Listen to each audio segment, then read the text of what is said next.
Brother Preston Silcox is one of the most genuinely funny people which you will ever meet. They have the alumni dinners each year, and if I were a betting man, I would wager that the best seat in the house is the one which is right beside Preston, because that makes that dinner entertaining. For those who have been to the alumni dinner, it's not always entertaining. But when you are sitting beside Preston Silcox, it is entertaining. If you have sat there, you know exactly what I mean. Brother Preston is a good-natured fellow with a great sense of humor, but he's very serious about the gospel. And he is a gospel preacher. He came to the School of Preaching in 93, graduated in 95. He's done local work in Tennessee, Oklahoma, Florida. He preached for the Margaret Street congregation there in the Pensacola area, Milton area of Florida, for 11 years. And then that church planted another congregation at Avalon. Is it Avalon or Avalon? Avalon. There just November 2017. So Preston and his family are there. Preston is married to Tanya. They have 2 children, Rice, Paul, Travis, and Curry, Christine. We look forward to hearing Brother Preston speak to us this time.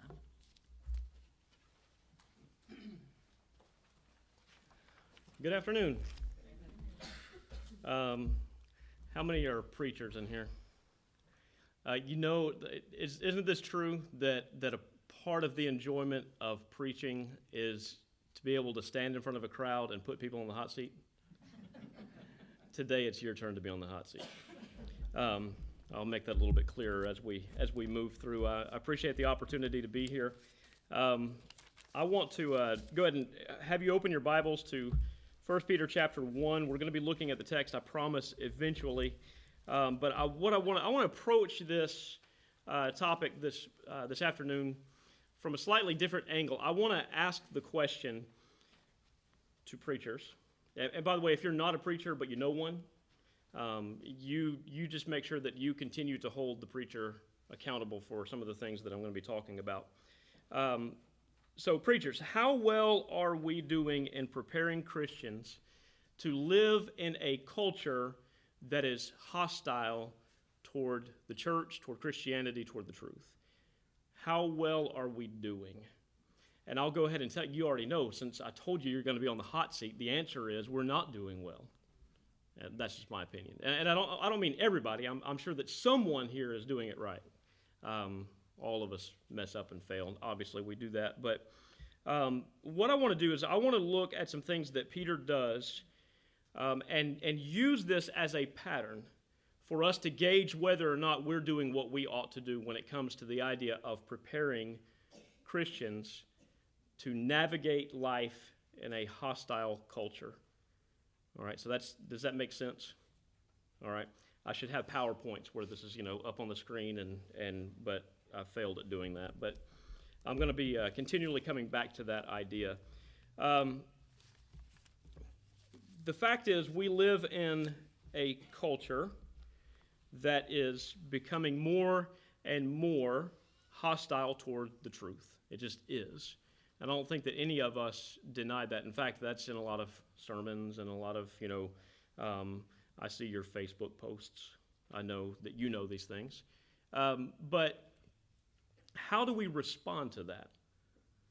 Peter deals with that, right? He deals with individuals, with Christians, with congregations who are undergoing what you and I have not yet even begun to experience, right?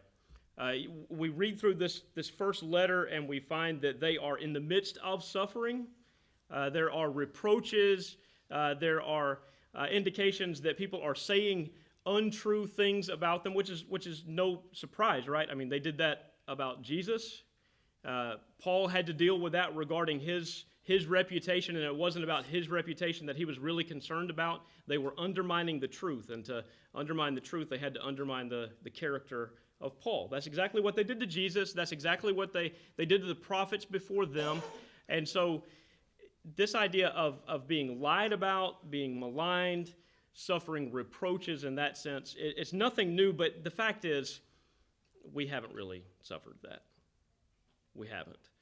There are brethren in the world that have and that are suffering this.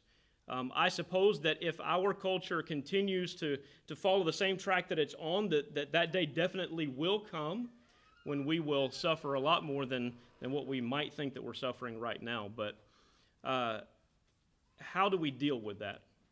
Let's look at and see how Peter deals with that and compare ourselves to this. Let me say this too, that here's what I fear that we've done. Remember, Peter is a great case study in this. When trials came to Peter, how did he respond? When challenges faced him, how did he respond? In a number of ways. That's the answer. In a number of ways. You remember that Jesus was very direct when he told the disciples that he was going to Jerusalem. There he was going to suffer at the hands of his enemies. He was going to be killed, and then he would be resurrected. And the disciples contemplated that for a moment and then said, yeah, but who gets to sit on your right hand and who on your left, right? You remember that conversation, just in one ear, out the other. There was no frame of reference for them to get what he said. But Peter did speak up, right? I'm willing to die for you. That's what I'm willing to do. And I don't think that Peter was exaggerating, because we come to the garden, Judas has escorted these people in to arrest Jesus, and what does Peter do? He's ready to fight.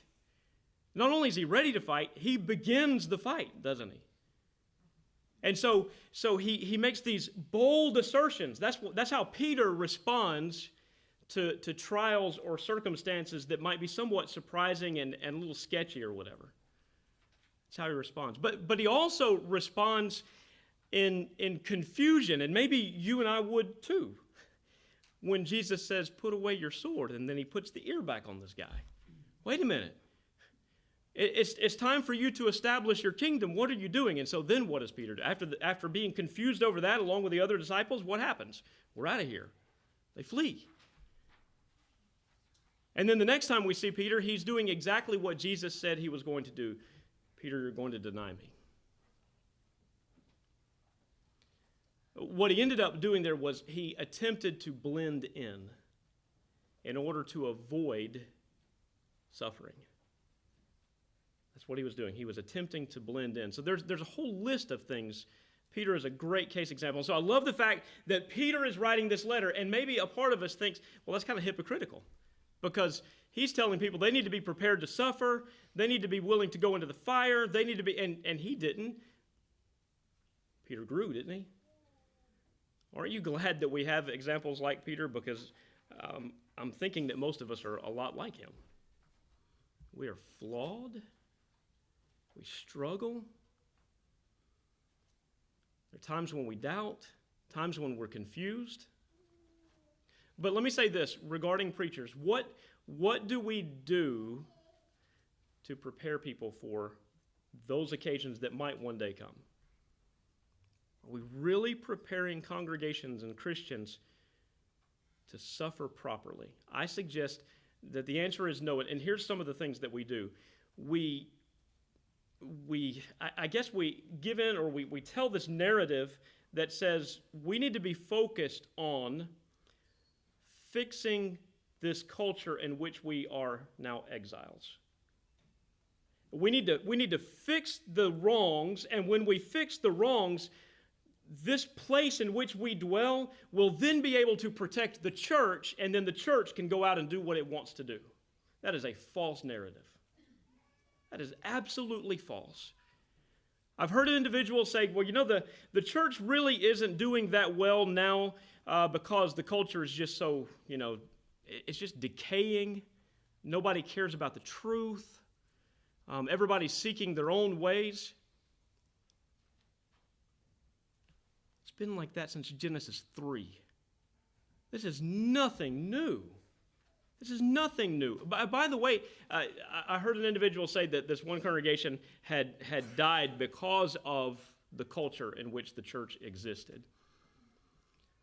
I thought, man, there's this place in the New Testament called Corinth. And the church, it struggled, but at the same time it flourished.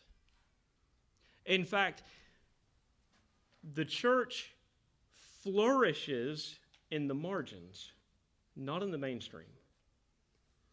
And when we give people the impression that we need to fight our culture so as to improve it so the church will flourish, we're ignorant of history. Whenever the church gets into control, whenever it is accepted in the mainstream, it grows weak and stale. Look around. Look around. Someone was telling me, Brother Peters was telling me a little bit earlier that when he was in school back in the 1920s or whatever it was then, he said that congregations numbered into the hundreds as far as membership in each congregation. Hundreds of members in each congregation, and now most are down to 50 or something like that. I don't buy into this idea that that's the culture's fault. That's the church's fault. And preachers, we might be guilty of causing some of that thinking. Because what we do is we preach, and again, I've seen the Facebook posts, I know, and I've put these up. No, I don't anymore. Now I just put up stupid things that don't matter. Maybe not. But here's what we do. We tell people that, listen, if you vote for the right person, if you're a part of the right party, if we do all the right maneuvers, if we engage in all the right moves, then everything will be great. And then watch the panic ensue when that candidate does not make it into office. The sky is falling. Why would we be surprised to see Christians shocked or surprised or panicked or in fear that the world is coming to an end because these things are happening? We fed that. We've helped perpetuate that thinking. How does Peter deal with this? So that's what I'm saying. I want us to consider the way that we preach, what we preach, the content of our preaching, compared to what Peter is talking about in this letter. He is writing to Christians who are suffering and who will suffer even more. He says nothing about revolting against the Roman Empire, ousting Nero. He says nothing. You're saying this is not parallel. They couldn't vote. Republicans didn't even exist then. All right, you understand what I'm saying. You see, what we end up doing, we create a desire within Christians to do everything that they can to avoid suffering. I mean, that's what we're doing. If this group has control of the country, if this special interest group, has much more of a voice and a sway, if this happens or that happens, we're all sunk, we're all doomed. What are we going to do? See, what we want to do is we want to avoid suffering. 1 Peter is not a manual on how to avoid suffering. Peter says we should embrace it. Embrace it. Rejoice in it. And when I'm talking about suffering here, you know that I'm not talking about the headache that you have or the struggle to stay awake right now. I'm talking about suffering as Christians. That's what Peter's talking about.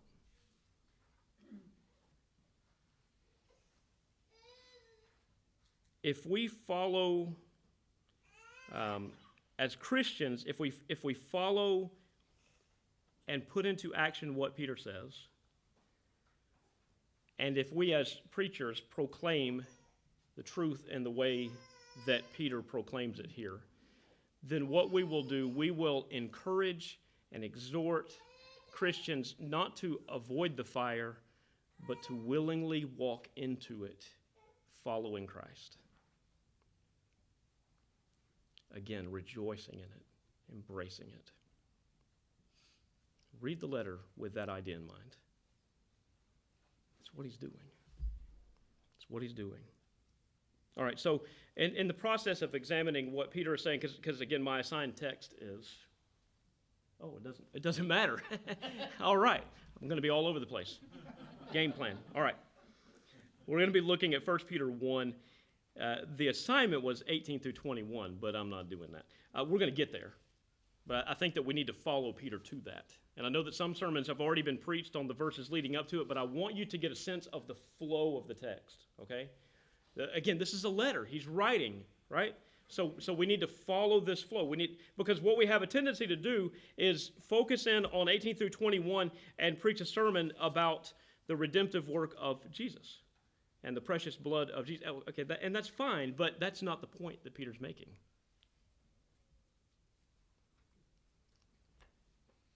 Feel the tension there, preachers? That's not his point. I know you've preached that, but that's not his point. His point is, we need to make sure that we do not act in a way that will devalue the redemptive work that God did through Christ. Whatever response we give in the face of suffering, we need to make sure that that response upholds the value, is motivated by the value of what God has done. Then he tells us what God has done. That's the point. That's what he's talking about. So let's move our way into that section. So in the first 12 verses, among other things, one of the things that Peter is doing, he is reminding these Christians and he's reminding us who we are and what we have received, what we are the recipients of. And then in 13 and following, and remember, sometimes chapter divisions and all that are unfortunate, so I'm just going to say, and following. What he does is tell us how we should respond to the facts that he mentions here in these first 12 verses. All right, so in those first 12 verses, again, he's telling them, among other things, he's reminding them who they are, who we are. Peter, an apostle of Jesus Christ, to the pilgrims of the dispersion in Pontus, Galatia, Cappadocia, Asia, and Bithynia. Stop there for just a minute. What is he saying? You go over to chapter 2, he repeats this, and he does so in other places. We are sojourners. We are strangers here. We have to live like that. We have to live like that. We have to understand that. This world is not our home. We like to sing that, right? Do we live that?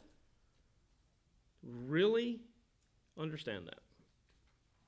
He's driving this home. So he then goes on and he says that they are the elect according to the foreknowledge of God the Father and sanctification of the Spirit for obedience and sprinkling of the blood of Jesus Christ. Grace to you and peace be multiplied. And we do have a tendency to open up a book or a letter or whatever and just kind of read through it. And some of the things we just kind of skip over, well, that's just formality or whatever. Think about that. Grace to you and peace be multiplied. You're suffering. You're suffering. I need the grace to get through this. I'm longing for peace in the midst of it. That means something. And then he breaks forth in praise in verse 3. Blessed be the God and Father of our Lord Jesus Christ, who according to his abundant mercy has begotten us again to a living hope through the resurrection of Jesus Christ from the dead. I'm not positive about this, but I just wonder if Peter is going back and alluding to the hopelessness that he felt when Christ was crucified. It was over. It was done. The time that he had spent with Jesus and all of the teaching that he had heard and all of the zeal that had been boiling up in them regarding the kingdom, when the Messiah was nailed to the cross, so was their hope. It's done. But then what? The resurrection. The resurrection. Tanya and I were talking about this a little while back. We're going through the book of Mark at Avalon, and you look at the background of Mark, and you kind of get the sense that some traditions kind of say this, but you get the sense, I think, really that Mark is really Peter. I'm not saying that John Mark was Peter. I'm saying that gospel account was Peter's account, and Mark penned it. And you look at the occasion where Peter denies Christ. It's the last mention of Peter until the resurrection. And the angel tells the women, go tell his disciples and Peter.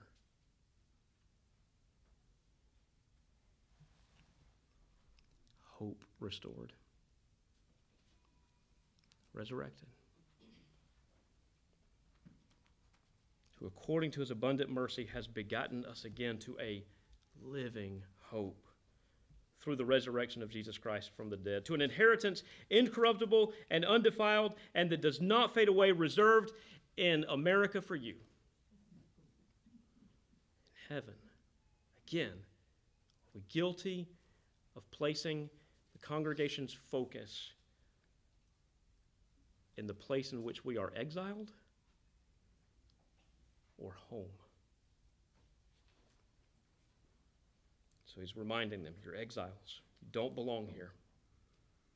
And then he goes on and he talks about the salvation that they are the recipients of. I've got to move quickly because I'm not supposed to be here where I am. He talks about the salvation of which they are now the recipients, and he demonstrates to them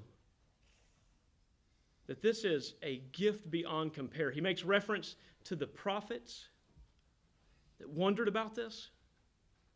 He makes reference to the angels of heaven who desire to look into this. Peter is saying, this salvation has been delivered to you. You. Look at what you have. So your hope is not in this place. Your salvation is not in the reformation of a culture that is fallen and that will not be restored, by the way. Even in its best state, every culture in this world is fallen and corrupted. Spending an abundance of time fixing that is craziness. Seeking to rescue those who are influenced by it, however, that's what we need to focus on. All right, so you're the recipients of this. So now what? What do we do with it? How do we respond to that? There are responsibilities that come along. Now that starts in verse 13. Gird up, therefore, gird up the loins of your mind. What is he saying? He says, you need to make sure that your thinking is right. This needs to be intentional. This needs to be intentional. Because what we end up doing, we allow the allurements of the world, and typically we think about the bad stuff, right? The sinful things that can distract us from truth and from the proclamation of the gospel and cause us to lose our souls, but the good stuff can too, right? Engaging in the noble things can too. Going back to this rant that I was on. Okay. Think properly. Be sober and rest your hope fully upon the grace that is to be brought to you at the revelation of Jesus Christ. Focus there. That's what you need to do. As obedient children, not conforming yourselves to the former lusts as in your ignorance, but as he who called you is holy, you also be holy in all your conduct. So think right, live right. And by the way, being a recipient of this letter in the first century, enduring suffering because we're standing out, when Peter says, be holy, Peter, buddy, you're not helping us at all. This is what got us in this mess in the first place. What are you talking about? That's not going to fix the problem of suffering. Being holy puts a neon sign. There were no neon signs back then, but you get it. Puts a neon sign above our head. Yep. That doesn't matter, right? Okay. It draws attention to us. Holiness does.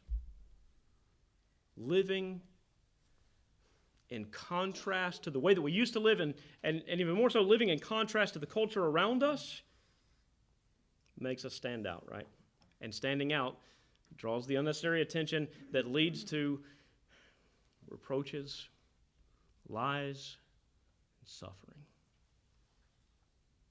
Peter, why are you telling us this? He says, keep doing that. Keep doing that. Don't give up on that. And if you call on the Father who without partiality judges, let me start over here again. At verse 17, here's the thought. We're finally at 18 through 21. That's really 17 through 21.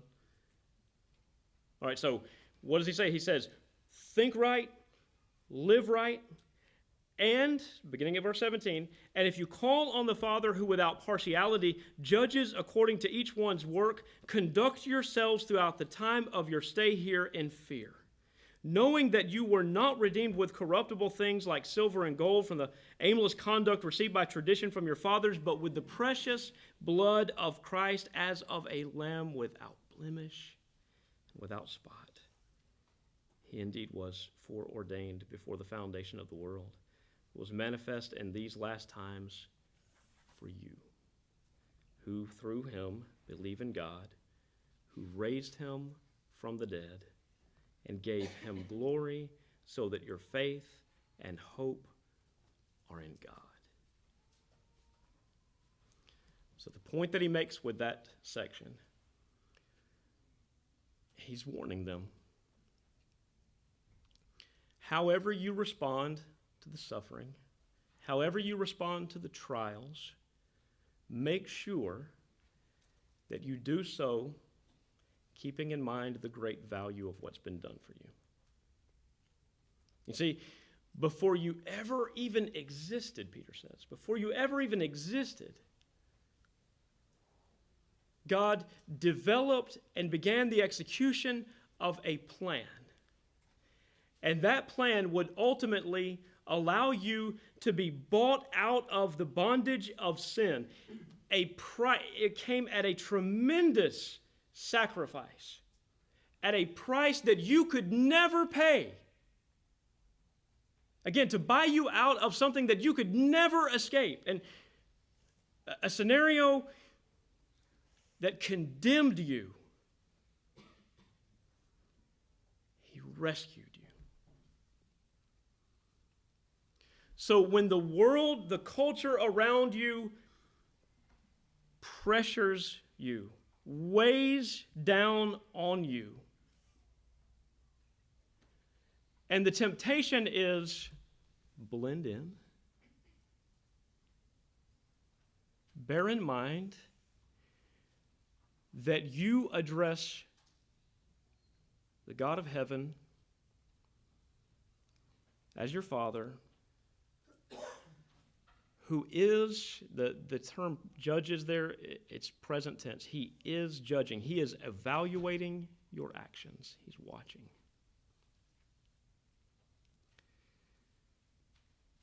He sees when you act in a way that you have counted the blood of the covenant as a common thing. Is that what you're doing by your actions? Blending in. I would say right now, by the way, that that's probably the greatest temptation that we have, the greatest tendency that we have. And we have been allured by the culture to engage with people in a way that does not offend anyone, right? By the way, no one who is a part of the culture around us is concerned about offending us. They're not concerned about our sensibilities, right? Why are we so concerned about saying something in a way that might upset them? Their souls are in jeopardy. I'll be honest with you. I hope that I would never be dishonest with you, actually. But I'll be honest with you that when Tanya started engaging me with the gospel, I got angry. How many of you were not reared in the church or around the church? All right. How many of you got angry when you heard the gospel? Oh, like 2 of us. Great. I got angry. I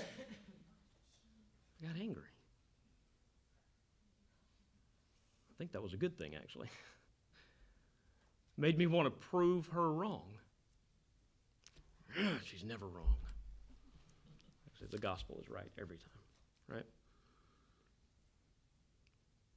I'll not be afraid to possibly offend someone. That could be the very thing that will save them. But this is most important. Look what he did for you. Look what he did for you. All right, so here's what Peter is doing. This is where I was going with the sermon. So all that was introduction. Here's where I was going with this. How does this play into preparing people to suffer as preachers? How does this play into this? It is our job to do what we can with the gospel to mesmerize. And I'm not talking about the ability to preach. You know that I'm not. I'm mesmerizing no one. But the message does. We need to make sure that people, that they are gripped by what he has done. That they are captivated by that. And that because of that, because of being enraptured with this thought of what he did on their behalf,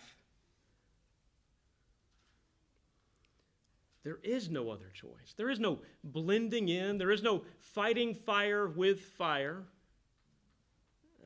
By that I mean, our culture is coming at us. Well, there is nothing more American than fighting fire with fire.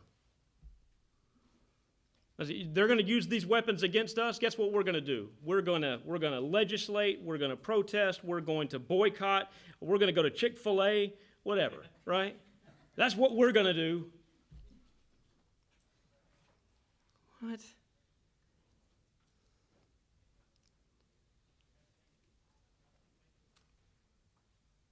We need to paint this picture that the scriptures paint. And when people are captivated by that, they will follow Christ into the fire without a second thought. There is no other choice.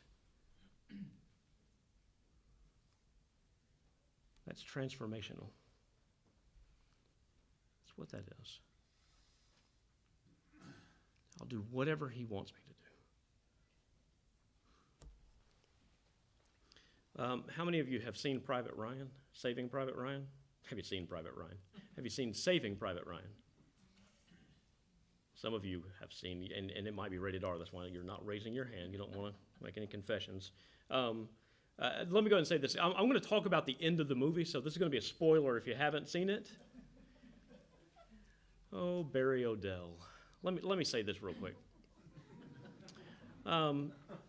When Barry was a single young man and lived in Martin, Tennessee with his brother, and Tanya and I were living in Martin, Tennessee, not with his brother, not with Barry, but we had our own house. We were preaching at another congregation.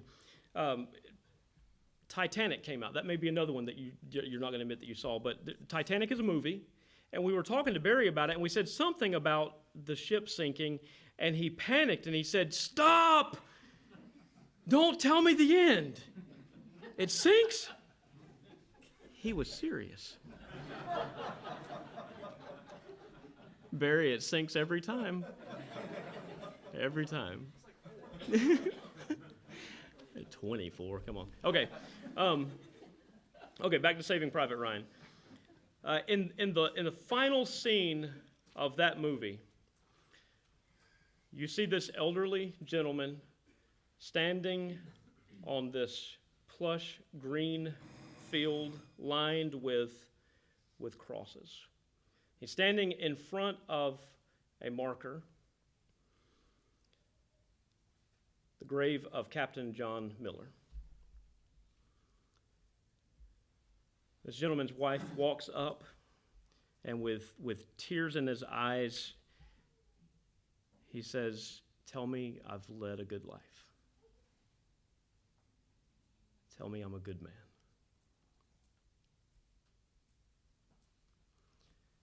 You go back 50 years where the movie starts, kind of. You remember that Captain John Miller was assigned to lead a rescue mission to save Private Ryan. Turns out that Private Ryan had 3 brothers who had been killed in combat.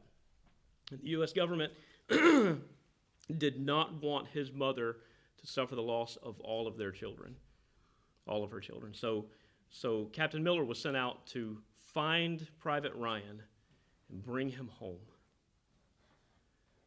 And in the process of doing that, the small group of men that went with him, almost every single one of them lost their lives on this rescue mission, including Miller himself. But what happens at the end of the war scene, Miller is laying on this bridge, and he whispers something, and Private Ryan leans down to try to figure out what he says, and this is what he says: "Earn this." And then Captain Miller takes his last breath. Then we move to the final scene. And actually, that final scene starts with the elderly Private Ryan falling down before that memorial, talking to Miller. I hope that I have earned what you men did for me. Listen, we can't earn what Christ did for us. There's no way. But we can be consumed by it and live in response to it. That's the point that he's making. Is that what we're doing to prepare people to suffer? Thank you.